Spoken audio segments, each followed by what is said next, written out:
How can leaders wreck scrum teams? Oh, very easily. All too easily. The first way, really, and I've seen this happen. We'd helped teams grow. We're taking teams out, educating them on what was going on. And they came back into the office and they started moving their desktop computers around. So back in the olden days when we were all in office, and they were moving their computers around.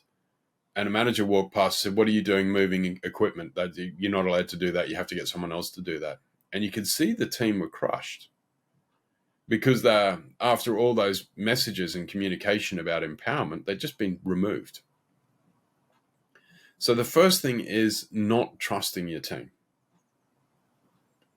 So you have to give your team trust.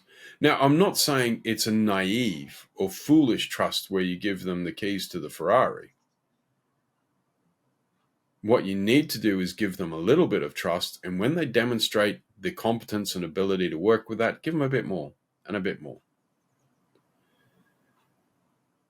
The second thing is not holding your teams accountable.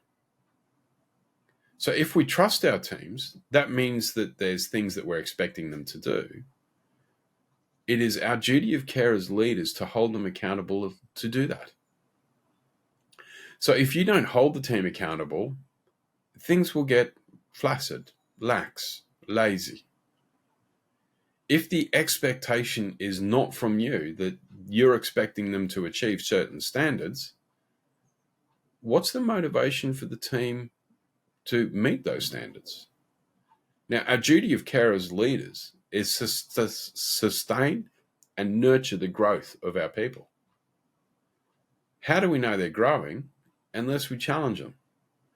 And you hear about this, like certain football team managers, there's fines, right? Like if you do certain things wrong, then there's forfeits. One of the teams I worked with, if you broke the nightly build, you had to buy everyone a coffee. That's only fair, right? Because people were coming into work anywhere between 7:30 to 9. You can't have somebody sitting around for an hour and a half trying to fix someone else's mess. And so having people take accountability for their work was super important. And having a nominal forfeit and having to do the walk of shame and ask for, what coffee you wanted was an important reminder that we had an obligation to each other to make sure that we did the right thing. And to hold people accountable, you need to be very clear on the boundaries. And this is one of the biggest challenges I find in organizations from startups to multinationals. Where do individuals' decision authority stop and start? Effective organizations are very clear at communicating boundaries, letting people know what constraints they're expected to operate in. At what point do they have to take a decision to the next level up? Even in startups, somebody will have decision authority. It might be about spend, it might be about people, hiring, tasks, products, etc.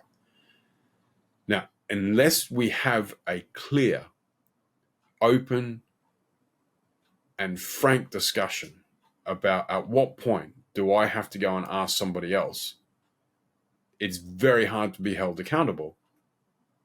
Now, there's an interrelationship between all of this. The more we trust people, the more fuzzy the boundaries of accountability can be, because we know if people feel that they're starting to stray outside of their grid, they'll come and talk to you.